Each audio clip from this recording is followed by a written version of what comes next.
Hello friends, law lecture में आप सब लोगों का स्वागत है। आज हम लेबर एंड इंडस्ट्रियल लॉ में देखने वाले हैं कि इंडस्ट्रियल डिस्प्यूट एक्ट 1947 जो बना उसका मीनिंग क्या है। यानी कि आज हम बेसिकली इंडस्ट्रियल डिस्प्यूट एक्ट को ही समझेंगे। इसमें हम ये समझेंगे कि इंडस्ट्रियल डिस्प्यूट एक्ट का मीनिंग क्या है, और उसके बाद हम लोग समझेंगे सेकंड पॉइंट पे इंडस्ट्रियल डिस्प्यूट का ऑब्जेक्ट क्या है, क्यों उद्देश्य है, क्या क्यों बना ये, उसका उद्देश्य जानेंगे। थर्ड वन हम इस जानेंगे कैरेक्टरिस्टिक्स एंड लास्ट वन हम इस जानेंगे फीचर। तो चलिए शुरू करते हैं।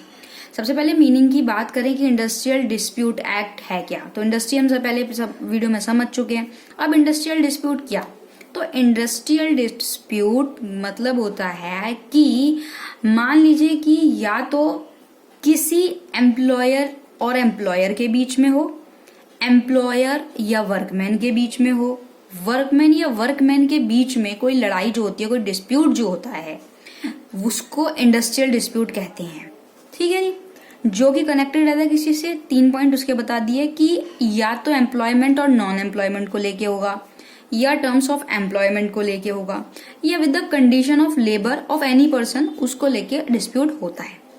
एम्प्लॉयर और एम्प्लॉय के बीच में ऑब्वियसली बात है ना। देखिए, अगर कोई व्यक्ति काम करवा रहा है आपसे, या किसी के अंडर अगर आप काम करते हैं, तो आपकी भी कुछ कंडीशन होंगी, उस पर्सन की भी कुछ कंडीशंस होंगी, तो उनके बीच में भी मतभेद हो सकता है।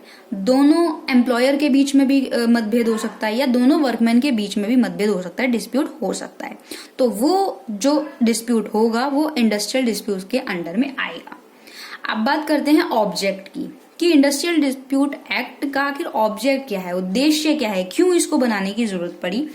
तो इसका जो पर्पस है इंडस्ट्रियल डिस्प्यूट एक्ट का, वो एक हार्मनी बनाना चाहता है, एक रिलेशन बनाना चाहता है बिटवीन एम्प्लॉयर एंड एम्प्लॉय के बीच में। यानी कि जो एम्प्लॉय है, जो काम करने वाला है, वहां पे नियोजक है उसके, और जो एम्प्लॉयर है उसके बीच में एक अच्छा रिलेशन बनाना चाहता है, एक हार्मनी बनाना चाहता है, ताकि जिससे क्या हो, मेंटेन हो सके इंडस्ट्रियल पीस। इंडस्ट्रियल पीस मतलब कि औद्योगिक शांति बरकरार रहे। तो ये इसका मेन ऑब्जेक्ट रहता है।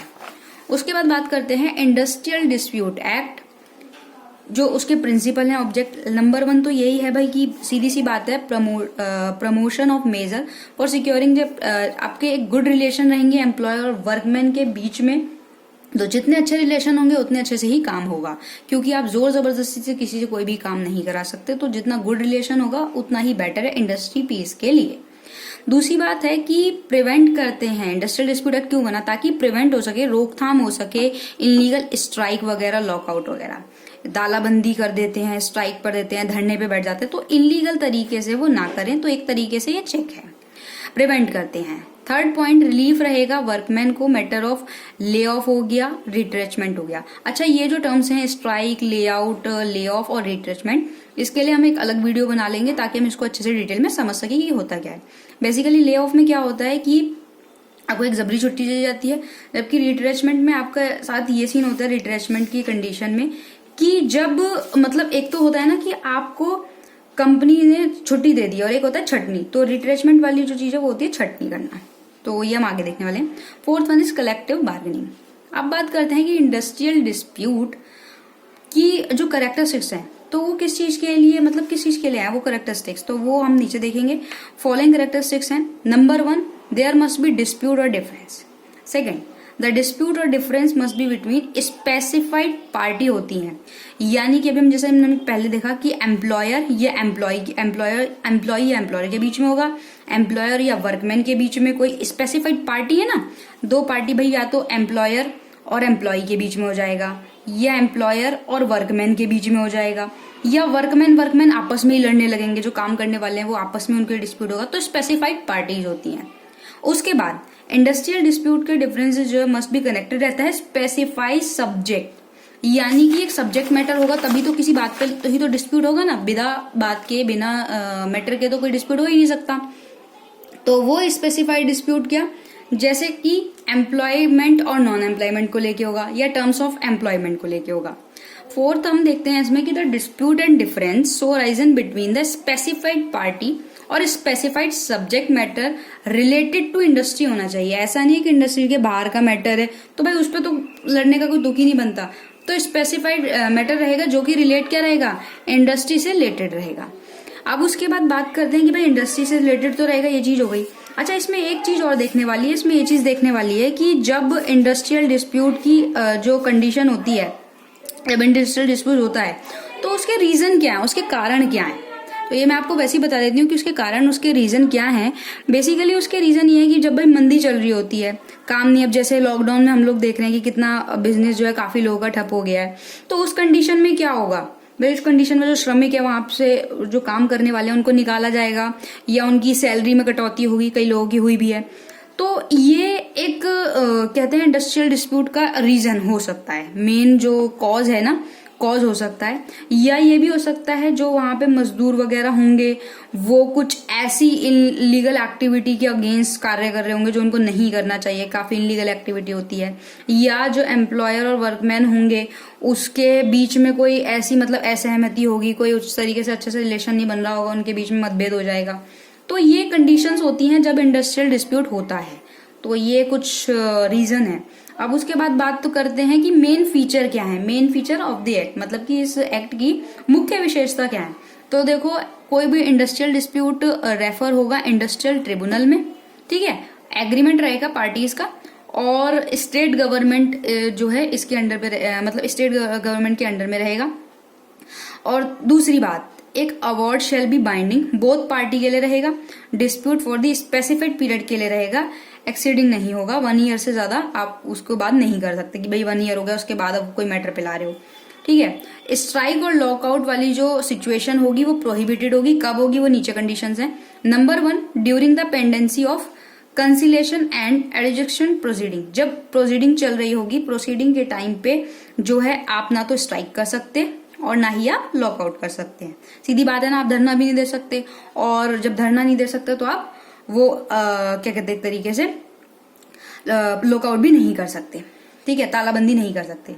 दूसरी बात, ड्यूरिंग द पेंडेंसी सेटलमेंट हो रहा है, उस कंडीशन में आप नहीं कर सकते। भाई सीधी बात है, जब कोर्ट में केस चल रहा है, सेटलमेंट हो रहा है, ट्रिब्यूनल में चल रहा है, तो उस कंडीशन में आप नहीं कर सकते। और during the pendency of award of industrial tribunals, तो ये कुछ कंडीशन है जहां पे आप नहीं कर सकते। तो ये एक स्पेशल फीचर देखने को मिलते हैं यहाँ पे।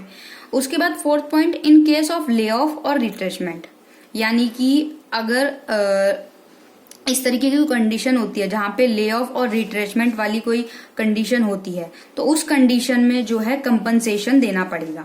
ले ऑफ और रिट्रेचमेंट मतलब कि अगर आपने जबरी छुट्टी कर दिया, जबरदस्ती छुट्टी कर दी, जैसे मैंने बताया कि भाई जब मंदी चलेगी तो इंसान जबरदस्ती छुट्टी करवाएगा, भाई घर बैठो काम नहीं है तो वो क्या करेगा, या छटनी कर देता है, तो रिट्रेचमेंट मतलब वही।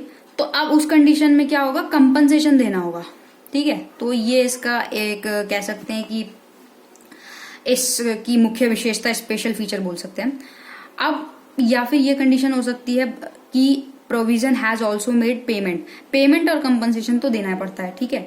और उसके बाद एक रहता है पब्लिक यूटिलिटी सर्विसेज, इसको हिंदी में कहेंगे जन उपयोगी सेवा।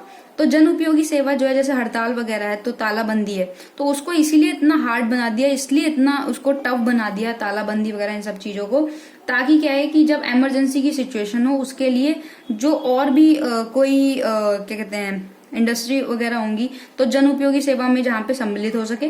तो इसके लिए क्या है, जो ये एक्ट है ना उसके अंडर में क्या होगा, जो भी स्टेट गवर्नमेंट होगी तो स्टेट गवर्नमेंट को ये पावर दे दी जाती है कि जो भी इस तरीके की एक्टिविटी होगी तो उसको आप इस तरीके से देखेंगे कि वो जन उपयोगी, जनता के लिए कितनी फेवर में है।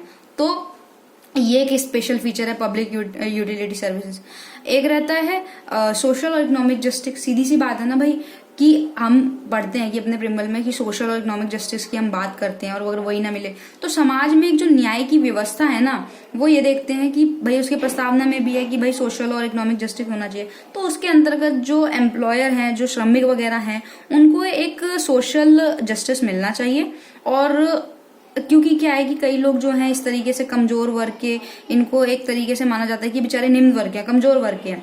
तो हाई कोर्ट ने इस अधिनियम की आप धारा 10 पढ़ोगे अगर, तो उसकी परिधि में कहा है कि ये जो एक्ट है वो इस बात को भी ध्यान रखेगा कि सोशल जस्टिस हो, सोशल और इकोनॉमिक जस्टिस होना चाहिए।